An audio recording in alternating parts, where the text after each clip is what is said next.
It was a hot summer afternoon. The sun burned the streets. The sound of car horns filled the air.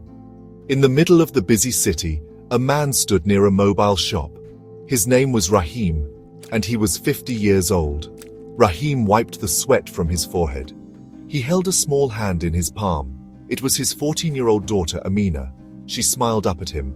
Baba, phone! She said, pointing to a colorful display inside the shop. Yes, Amina. We will get a phone card for you, so I can call you when I'm at work. He stepped into the shop. The shop was small and crowded. There were posters on the wall with smiling faces holding phones. 2 young men were behind the counter. They looked bored. I want a new SIM card, prepaid, for my daughter's phone. The man behind the counter asked for Rahim's ID. Rahim took out his national ID card and gave it to him. Give me a few minutes. Rahim looked at Amina. She played with a plastic phone from the shelf. Suddenly the door slammed open. 5 men in uniforms rushed in. Their guns were raised. Everyone on the ground. Police! People screamed. Amina cried and grabbed Rahim's leg. Rahim's heart pounded. What is happening? You, step away from the counter, hands up. Why? What did I do? The officer didn't answer. He pulled Rahim by the arm and pushed him to the ground. Another officer picked up the SIM registration form from the counter. Is this your ID? Yes, I was just buying... Silence! Baba, Baba! Leave my daughter alone. Please let her go to my wife. An officer took Amina outside and handed her to a woman who had been watching. The woman's face was full of fear. It was Rahim's wife, Farida. What's going on? Why are you arresting my husband? But the officers didn't answer. They dragged Rahim into a police van and slammed the door shut. Inside the dark van, Rahim was silent. His hands were tied. His head hurt. He could still hear Amina's crying in his ears. After a long, bumpy ride, they reached the police station. They pulled him out and walked him through dark corridors. Then, they threw him into a small room. A metal chair, a table, a bright light in his face. A man walked in wearing plain clothes. He didn't smile. Do you know who I am? No. I am from the Intelligence Bureau. You bought a SIM card using your ID. That SIM was already linked to suspicious activity. No, I just bought it now for my daughter. We don't believe you. You are connected to terrorist groups. What? No, I work in a textile mill. I have no links to any group. But they didn't listen. Hours turned into days. Rahim was not allowed to see his wife or daughter. He was questioned again and again. They hit him when he said he didn't know anything. They told him to confess, but Rahim had nothing to confess. After a week, he was brought to court. He looked tired. His beard had grown. His clothes were dirty. Suspected involvement in terrorist communication via SIM card. I am innocent. This is a mistake. But the court was quick. The lawyer the court gave him didn't ask many questions. No one came to help him. He was sentenced to life imprisonment. When Rahim was taken away in chains, he didn't cry. He thought of Amina's little hand in his. He thought of Farida's tearful face. And he promised himself one thing. I will survive this. I will come back. One day they will know the truth. The prison gate slammed shut behind Rahim. The loud metal sound echoed in his ears. It felt like the end of his life. Move! Rahim walked slowly. His feet were heavy. His hands were still in chains. He looked around. The prison was dark, dirty, and smelled of sweat and urine. The walls were cracked. The paint was peeling off. He could hear the shouts of other prisoners, the clanging of metal cups, and sometimes crying. New fish, enjoy. They took him to a small cell. The door opened with a loud creak. Inside, 2 men were already sitting on the floor. One had a long beard and sharp eyes. The other looked older, tired, with a limp in his leg. The door shut. The lock clicked. Rahim stood near the wall. He didn't speak. What's your name? Rahim. Rahim Ahmed. I'm Abbas, that's Kareem. What are you in for? They say I help terrorists. I just bought a SIM card for my daughter. Same story, different name. You too. I was a school teacher. They said I wrote secret messages in student homework. Gave me 25 years. I used to sell books. One book was on a banned list. 20 years for that.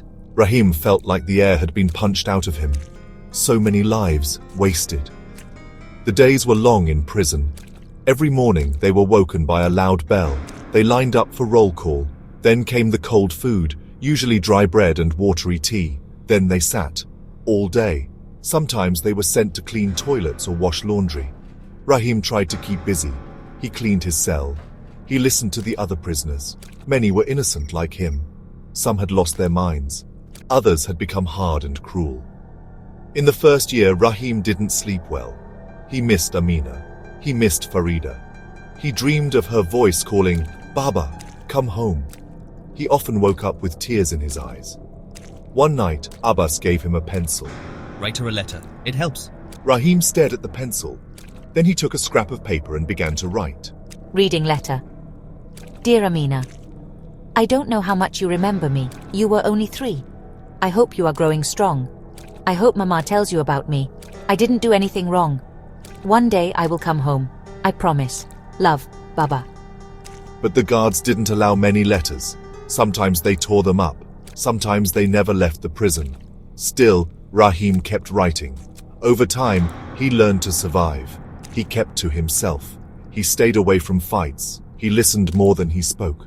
Slowly, other prisoners began to respect him. They called him Ustad, teacher, even though he had never taught a class. Rahim taught some of them how to read. He taught others how to count. They sat in a circle in the corner of the yard, using chalk on the ground. It made the days a little better. 10 years passed. Rahim had grey in his beard now. His face looked older. One day, a young prison officer came to him. Are you Rahim Ahmed? Yes. Someone outside is talking about your case. Some human rights group. They think you were wrongfully arrested. Will they get me out? I don't know, but someone is asking questions. That night, Rahim lay awake for hours. Could it be Farida? Could it be Amina? A few months later, a lawyer came to see him.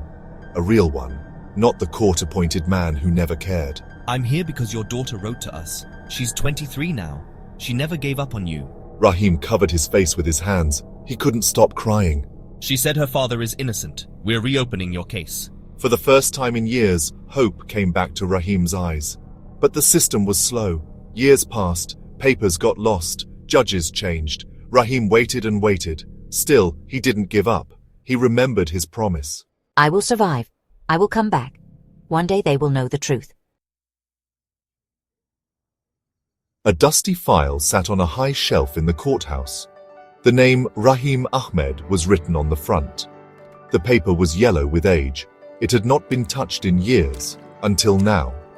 A young woman with a determined face stood in the hallway. Her name was Amina. She held her father's photo in one hand and a thick folder in the other. She wore simple clothes, but her eyes burned with fire. She had spent the last 5 years looking for answers, visiting old lawyers, reading news articles, filing letters, knocking on every door that could help. Now she was ready to take the fight further. Excuse me, I'm here to speak to the judge about my father's wrongful imprisonment. What's the case number? I don't have it. He was arrested 30 years ago. His name is Rahim Ahmed. He was innocent. Try room 12. Ask the senior clerk there. Amina nodded and kept walking. She had learned not to waste time arguing. She had learned patience and how to carry her pain like armor. In room 12, she met a woman who listened carefully as Amina explained. Do you have proof? Here, the original SIM registration form. It shows the card was never activated. The shop owner admitted the police used a different number but blamed my father. The clerk took the paper, her eyebrows raised. This could help. I'll forward it to the public inquiry office. Please. My father has spent more than half his life in a cell. He bought a SIM for me. That's all. You're brave, child. Let's see what we can do. Back inside prison, Rahim waited. His hair had gone white. His back was bent, but his spirit was still strong. Other prisoners respected him like a wise elder. When fights broke out, Rahim's voice could calm them. When someone cried, Rahim listened. But inside, he missed his family every single day. Then, one morning, a guard came to his cell. Ahmed, you have a court hearing next week. Why? Your case is being looked at again. The day of the hearing arrived. Rahim wore the cleanest clothes he had. His hands trembled. 2 guards took him in a van to the city court. He had not seen the city in decades. Buildings looked taller, roads were noisier, lights were brighter. But Rahim didn't care about any of that. He only cared about one thing. When they brought him into the courtroom, he saw her. A young woman stood at the front speaking to the judge. Her voice was clear and calm.